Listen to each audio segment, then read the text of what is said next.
तो दोस्तों एक बार फिर से आपका स्वागत है देश और दुनिया की ताज़ा अपडेट में। तो आइए बात करते हैं आज दिन भर और शाम तक की तमाम बड़ी खबरों के बारे में। आपको बताएंगे सभी खबरें एक एक करके एकदम विस्तार से, लेकिन उससे पहले आप किस राज्य शहर से न्यूज को देख रहे हैं हमें कमेंट बॉक्स में अभी बताएं। साथ ही सभी खबरों से अपडेट रहने के लिए वीडियो को लाइक जरूर कर दें और खबरों को एकदम आखिर तक जरूर देखें।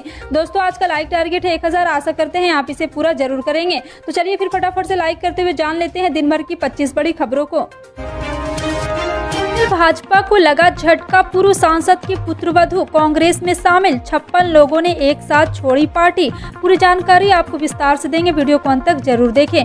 बता दें कि भाजपा के बिखरे नेताओं को अपने कुनबे में समेटने की कांग्रेस फिर कामयाब हो गई। खीमी राम की विकेट झटक कर भाजपा को बड़ा झटका देने वाली कांग्रेस ने अब राजधानी में सेंधमारी कर दी है। भाजपा के दिग्गज और पुराने नेताओं के परिवार के सदस्य छिटक कर कांग्रेस में शामिल हो रहे हैं।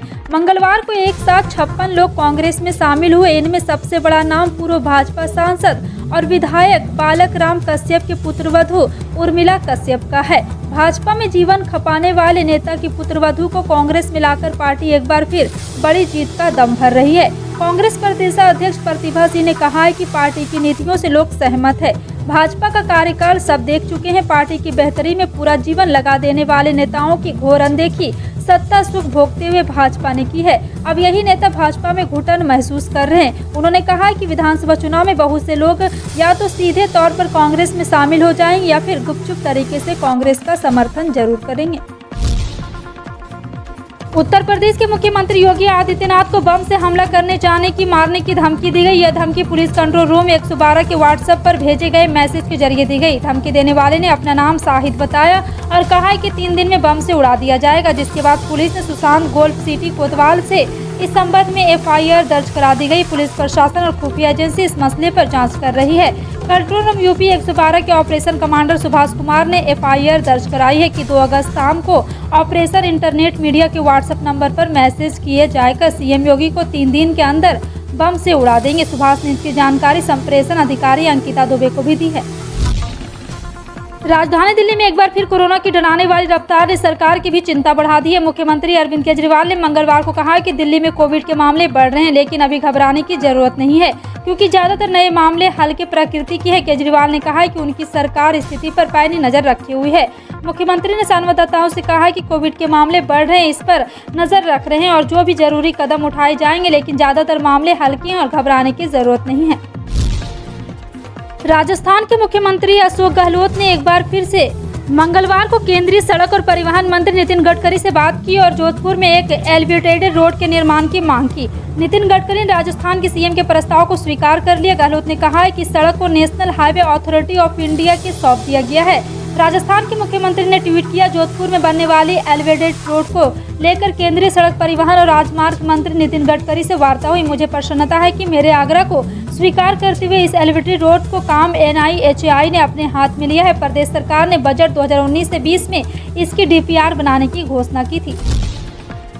हिमाचल प्रदेश के पूर्व सैनिकों को अनाथ बच्चों को अब 1000 रुपए की बजाय हर महीने 3000 रुपए की आर्थिक सहायता दी जाएगी। केंद्रीय सैनिक बोर्ड ने बच्चों को मिलने वाली आर्थिक सहायता में 2000 रुपए का इजाफा किया गया है। इसकी अधिसूचना भी जारी की जा चुकी है। अब जल्द ही इन सभी बच्चों या उनके अभिभावकों के खातों में केंद्र सरकार की ओर से यह राशि डाल दी जाएगी। बता दें कि इस आर्थिक सहायता को प्राप्त करने वालों बच्चे की उम्र 21 साल से कम होनी चाहिए, जबकि इस राशि को प्राप्त करने के लिए लड़की अविवाहित होनी चाहिए। लड़की की शादी होने के बाद वह इस आर्थिक सहायता की हकदार नहीं होगी। बता दें कि जो सैनिक शहीद हुए हैं या सेवानिवृत्ति के बाद उनका और उनके जीवन साथी का देहांत हो गया है, केंद्रीय सैनिक बोर्ड ने ऐसे पूर्व सैनिकों के बच्चों या सुविधा शुरू की है। सैनिक कल्याण विभाग के निदेशक ब्रिगेडियर मदनशील वर्मा ने इस पर कहा है कि इसकी अधिसूचना भी मिल गई है। पूर्व सैनिकों के अनाथ बच्चों को अब 1000 के बजाय 3000 प्रतिमाह आर्थिक सहायता मिलेगी। तेलंगाना सरकार ने मंगलवार को केंद्रीय स्वास्थ्य मंत्री मनसुख मांडविया से कोविड-19 निरोधक कोविशील्ड टीके की कम से कम 50 लाख खुराक की तत्काल आपूर्ति कराने का आग्रह किया ताकि प्रदेश को एहतियाती खुराक की गति बढ़ाने में सक्षम बनाया जा सके। केंद्रीय स्वास्थ्य मंत्री को लिखे पत्र में प्रदेश के स्वास्थ्य मंत्री T हरीश राव ने कहा है कि तेलंगाना सरकार ने पात्र लोगों को एहतियाती खुराक देने के लिए बड़े पैमाने पर अभियान चलाने का फैसला किया है। राव ने कहा है कि मौजूदा समय में प्रदेश में प्रतिदिन 1.5 लाख खुराक दी जा रही है और मांग के आधार पर प्रदेश के पास प्रतिदिन 3 लाख खुराक देने की क्षमता है। ओडिशा में मूसलाधार बारिश के बाद मंगलवार को राज्य के विभिन्न जिलों में नदियां उफान पर पहुंच गई, जिसके चलते गांव, कृषि भूमि और निचले इलाके जलमग्न हो गए। मौसम विज्ञान केंद्र ने कहा है कि सुबह 8:30 बजे से पहले 24 घंटे के दौरान कम से कम 8 मौसम स्टेशनों में 116 से 240 मिमी के बीच बारिश दर्ज की गई है, जबकि 44 स्थानों पर 65 से 115 मिमी के बीच बारिश हुई है। केंद्र ने कहा है कि नवरंगपुर के कोसामुड्डा में लगातार बारिश की संभावना जताई जा रही है।